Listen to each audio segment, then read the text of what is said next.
महाराष्ट्र के एक और बहुत ही महत्वपूर्ण खबर के बारे में हम बात करेंगे। सवाल यह है कि क्या न्यू इंडिया कोऑपरेटिव बैंक डूब गया है, और अगर बैंक डूब गया है तो फिर आपके पैसे का होगा क्या। रिजर्व बैंक ने जब से न्यू इंडिया कोऑपरेटिव बैंक पर प्रतिबंध लगाए हैं तभी से उसके खाता धारक बड़े परेशान हैं। लोग पूछ रहे हैं कि हमारा रुपया कब मिलेगा।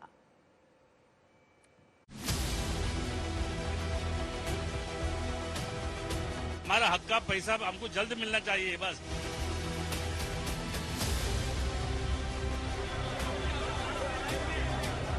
बैंक्रप्सी हो रही है तो कानून कहाँ जा रहा है।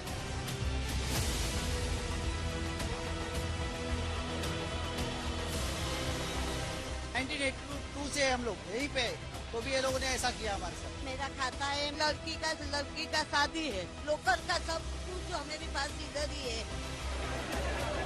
आरबीआई ने जो कार्रवाई की है वो सोच समझ कर ही की होगी।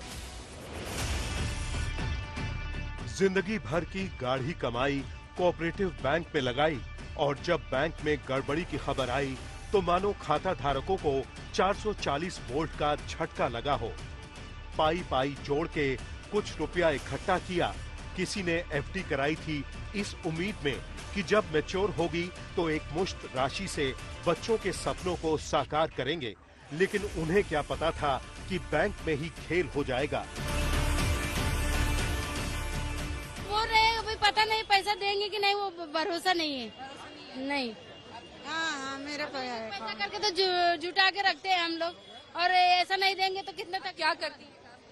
हम काम नहीं करते, घर से मतलब थोड़ा बहुत साग भाजी से बचा के रखते हैं ना। मेरा भी है, मैं तो बचा के लड़की के शादी के करने के लिए रखती है। अभी कुछ पता ही नहीं लगता क्या होगा। टाइम है ना शादी में। अभी शादी करने लायक हो गई, लड़का मिल जाता मैं निकाल के शादी कर देती, मगर मिला ही नहीं, तैयार हो गई। 24 साल लड़का मिल जाता तो पैसे वही, हाँ वही है। हाँ मेरा खाता है, मेरा आज वो लड़की का ससुरा भी ऑफ हो गया है, और लड़की का शादी है। पैसा की हमको खूब जरूरत है। मेरा दागीना भी इधर है, लोकल का सब कुछ हमारे पास इधर ही है। तो आप कुछ हमको सहाय करो, हमको बहुत तकलीफ है।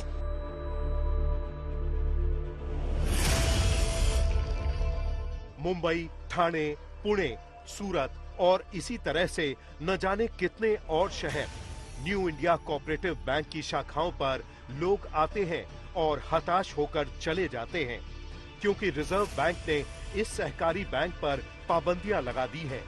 अब ना तो ये बैंक रुपए जमा कर सकेगा और न ही यहाँ से कोई रुपया निकाल सकेगा।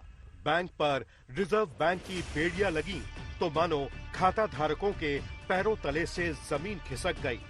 बैंक के खातेदार ब्रांचों में पहुंचने लगे इस उम्मीद में कि रुपया निकाल लेंगे, लेकिन रुपया निकलेगा कैसे। न्यू इंडिया कोऑपरेटिव बैंक पर तो पाबंदियां लग गई हैं। 30-40 साल पहले की बैंक है ये, पुरानी रहा। हाँ, तो आप लोग का अकाउंट पहले से चल रहा है? हम लोग का अकाउंट, हाँ मेरा 40 years from the beginning we have the accounts in this bank, और ये शेड्यूल बैंक था।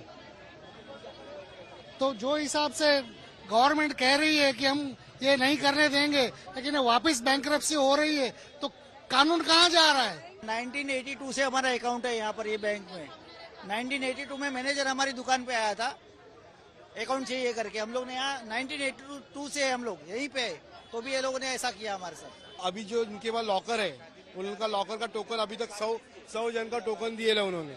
उन लोग लाइन में खड़े हैं, बाकी किसी का फिक्स डिपॉजिट है, किसी का शादी का पैसा जमा किया है, किसी सोसाइटी का पैसा है, वो कुछ नहीं।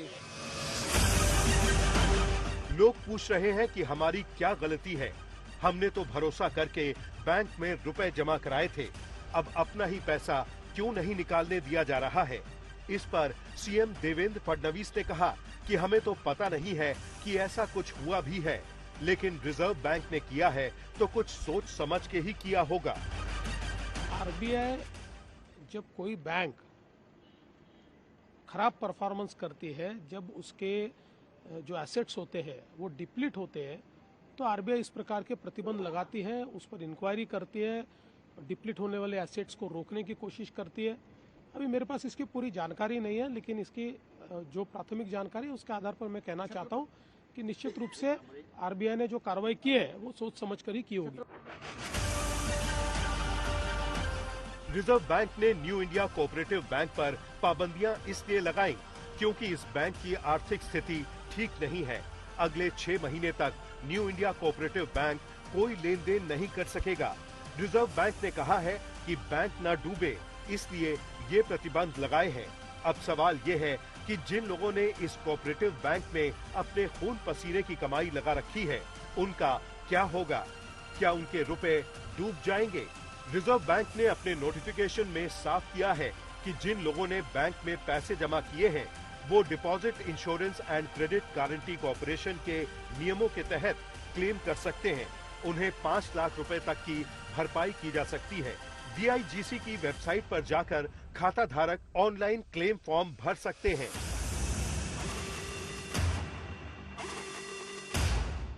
मुंबई से विद्या के साथ ब्यूरो रिपोर्ट, आज तक।